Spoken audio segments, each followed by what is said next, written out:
मेंढक की चतुराई। विजयदान देता की कहानी। एक था मेंढक। एक बार तालाब का निवास छोड़कर वो घूमने के लिए बाहर निकला। वह अपने ध्यान में मगन व निश्चिंत होकर फुदकता हुआ जा रहा था कि अचानक उसे मालूम हुआ कि पीछे से किसी ने उसकी टांग पकड़ ली है और टांग पकड़ते ही कोई उसे एकदम सीधा आकाश की ओर ले उड़ा। एक पेड़ से टंगा हुआ वो तो ऊपर की ओर उड़ता ही गया जैसे मेंढक के पंख लग गए हो। उसने सोचा कि भगवान का दूत उसे जिंदा ही स्वर्ग ले जा रहा है। उसके मन में काफी अभिमान हुआ कि सहसा उसकी नजर भगवान के दूत पर पड़ी तो तुरंत पहचान गया कि अरे ये तो कौवा है। आज तो बुरा फंसा, कैसे बचाव होगा। किंतु अब डरने से भी गरज सरेगी। वो थोड़ा भी नहीं घबराया।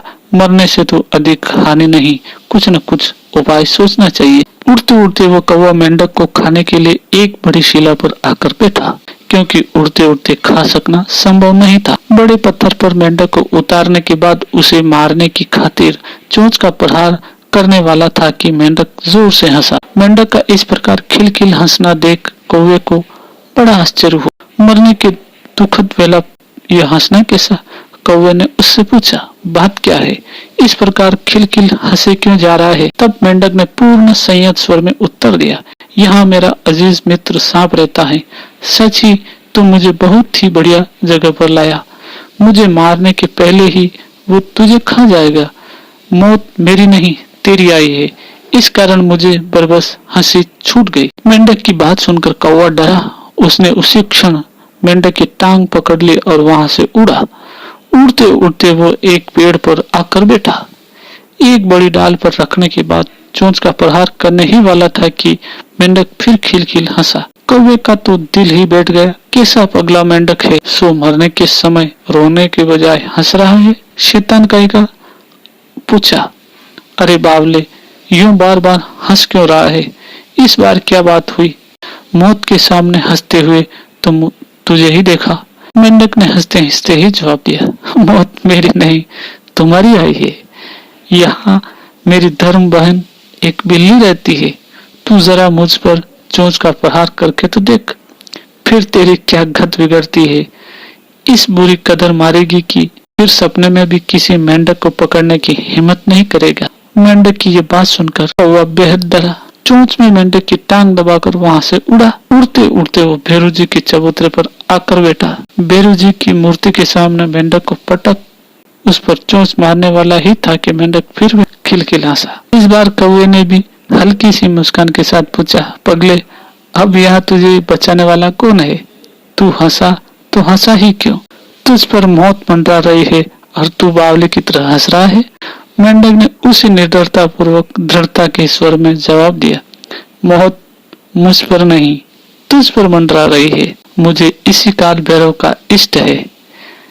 मैं दर्शन करने के लिए यहीं आ रहा था कि तूने बीच रास्ते में ही पकड़ लिया।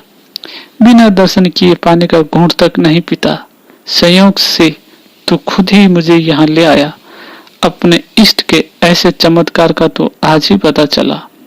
काल भैरव की शरण में आने के बाद मुझे क्या डर। चोंच का वार करना तो दूर की बात, तू मन में इसका विचार भी कर तो सही। फिर देखना मेरा इष्ट देव तुझ में क्या बिताता है। तू यहीं का यहीं भस्म न हो जाए तो मुझे कहना। यह बात सुनते ही कौवा तो थर थर कांपने लगा। उसी क्षण मेंढक की टांग पकड़कर वहां से उड़ा। उड़ता उड़ता उसी तालाब के किनारे वापस लौट आया जहां उसने फुदकते मेंढक की टांग पकड़ी थी। कौवे को प्यास लगी। मेंढक को खाने के बाद वह डट कर पानी पीना चाहता था। उस तालाब के किनारे एक चिकनी व समतल शिला पड़ी थी।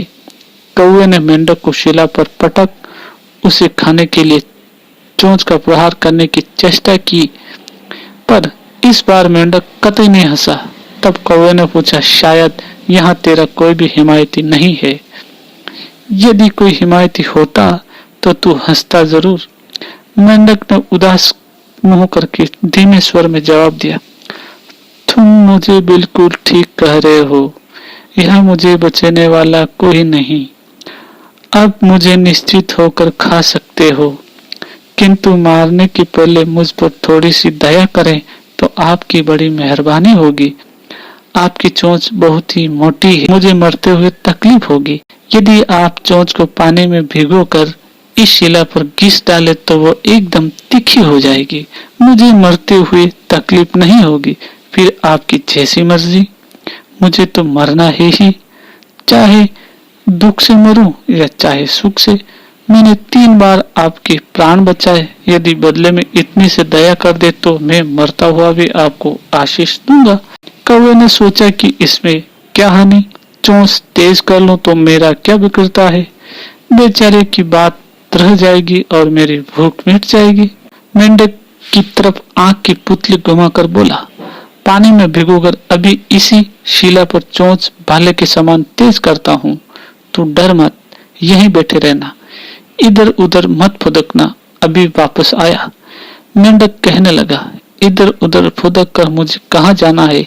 यदि आपको विश्वास न हो तो न जाएं, मुझे क्या, मरने का क्या तो दुख और क्या सुख। कौवे ने नम्रता के साथ कहा, इसमें अविश्वास की क्या बात, अभी वापस आया, तब तक तू अपने इष्ट देव को याद कर ले। कौवा पानी में चोंच भिगोकर आया, तब तक मेंढक फुदक कर तालाब के पानी में घुस गया। पानी में जाते ही उसका कलेजा ठंडा हो, सोचने लगा, आज तो बचा जैसे ही बचा, अब कभी भी पानी से बाहर नहीं निकलूंगा। उधर कौवे को मारने के जोश में कुछ भी दूसरा ख्याल नहीं था। शिला पर फटाफट अपनी चोंच खींचने लगा।